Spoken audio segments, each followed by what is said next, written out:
Hello guys! Hello Gemini! Welcome dito sa aking channel.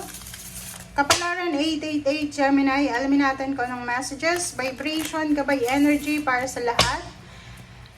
General reading, monthly reading para sa lahat ng Gemini for the month of April 2025. First two cards natin is Chariot and Emerald. Okay. Spiritual protection. Gemini, ikaw lang ang may barahan ng ganito ngayong April. This card ay sinasabi sa iyo, Gemini, na you are being watched over and protected physically, emotionally, and energetically. Wow! Spiritually, nakikita ko sa iyo this month of April 2025. Yung mga mahal mo sa buhay na namayapa na, sila ay posibleng guardian angels mo na sila. And marami kang mga allies sa spiritual world. So parang isa silang team na nagtutulong-tulong para tulungan ka sa kung ano man tong kailangan mo ng tulong. So wag kang matakot, ano man yan na gusto mong gawin, kasi you are spiritually protected. Okay? May nagbabantay sa'yo, may nagpoproteksyon physically, emotionally, and energetically. Okay.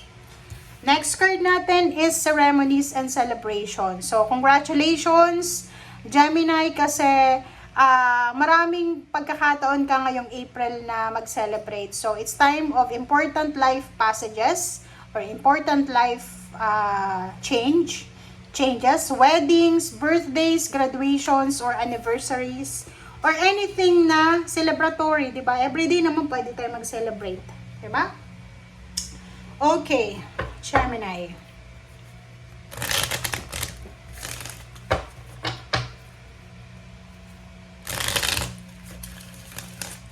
Okay. So ngayon, magtanong ka muna kung ano yung gusto mong itanong. Dahil itong tarot deck na to ay sasagutin niya kung ano yung tanong mo, isa yes or no, maybe, reconsider, or anything. Oops, sorry. Oops, sorry. Ang dulas talaga ng baraha ko. Hindi ko alam kung bakit. Pati yung mesa ko na to. Sobrang dulas. Okay, Gemini. Oops. Okay, it's a no daw. Okay, it's a no. Kaya pala sobrang dulas. So, it's a no.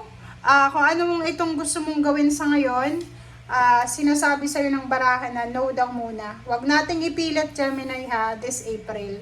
So, kung ano man yung binabalak mo, mag-travel or any decision, wag mong gagawin kasi it's a no.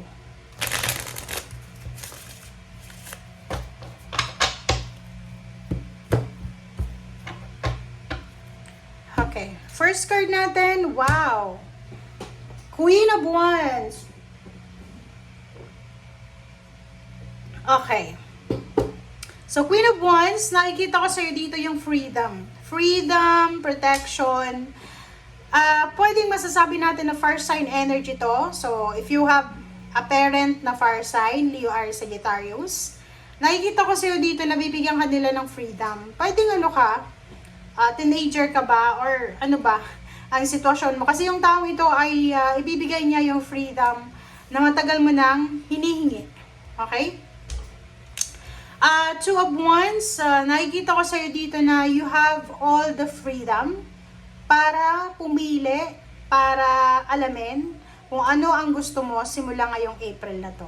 Diba? Ang galing? Ang galing na ito. Kasi itong two energies na to, sinasabi na ano man ang choices na gagawin mo, ano man ang pipiliin mo dito, malayang malaya ka. Walang kumukontrol sa'yo. No judgment. No pressure. Just go. Go with the flow. Parang ganun. Okay. Nandito yung 22. So, sinasabi ng baraha sa'yo na pwedeng nag-a-apply ka ng trabaho. Pwedeng international o local or parehong international. Medyo nagko-contemplate ka. Nahihirapan ka kung ano yung decision na gagawin mo. But magically, diba? Magician is here. Sinasabi sa'yo dito, Gemini, na nandito yung card mo. Mahilig kasi mag-magic yung Gemini. So, dito sinasabi ng baraha na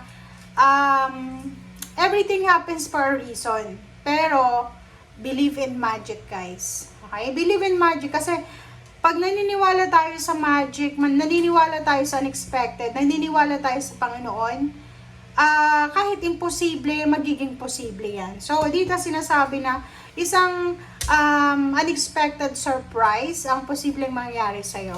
Okay? May mga parating na pera, offer of job, business, resources, connection. Makinig ka lang sa sinasabi ng intuition mo and hindi ka daw mapapahamak.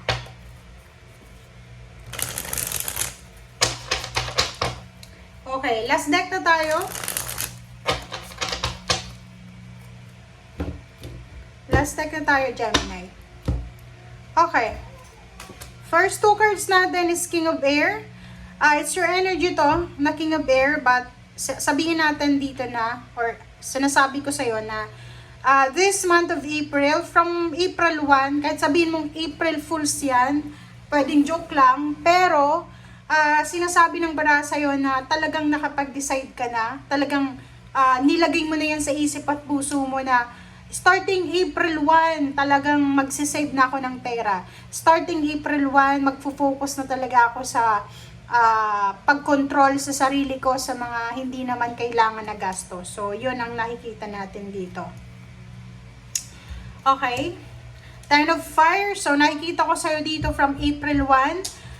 Sobra-sobra kang workaholic, sobra-sobra kang goal-oriented.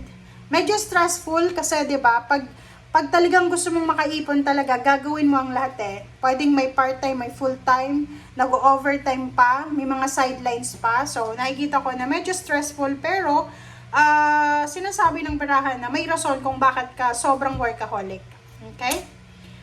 Dalawa, ang Queen of Fire. So, nakikita ko sa'yo dito, it's freedom, financial freedom. Yung rason kung bakit ka sobrang masipag, yung rason kung bakit gusto mong makipag-ipon, yung rason kung bakit gusto mong mag-focus sa pera, kasi ang dami-dami mong goals, marami kang pangarap tungkol sa pera. Okay? Ace of Air, and then Ace of Fire. So, nakikita ko sa'yo dito, ang daming good news, ang daming new information, ang daming new na posibleng magdadala sa'yo ng opportunities, ng kilig, ng confidence.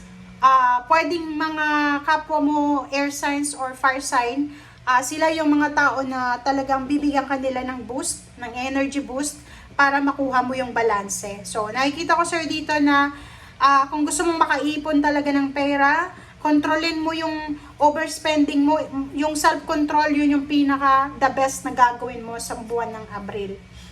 Ace of Earth, 3 aces, sinasabi na maraming magsisimula sa buhay mo. May new job, new career, new goals ka. Ito yung new goal mo, di ba? Makapag-ipon ng pera. New mindset. Okay? So, sinasabi ng bara sa'yo dito na wag mo nang guluhin pa yan.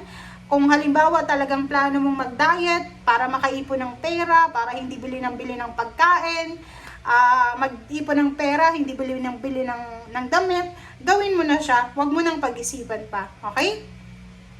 Nakikita ko sa'yo in 3 months or in 3 years, posibleng makukuha mo yung financial peace and harmony. In 3 years or in 3 months, nakikita ko na yung hinihintay mo na love, relationship na magkaroon ng freedom ay posibleng makuha mo. Kung ano man tong hinihintay mo, 3 years na, 3 months na, or 3 months from now, 3 years from now, sinasabi ng baraha, worth it yung paghihintay mo. Kasi ibibigay niya yung talagang kalayaan na hinahangad mo. Okay? Thank you guys. Bye!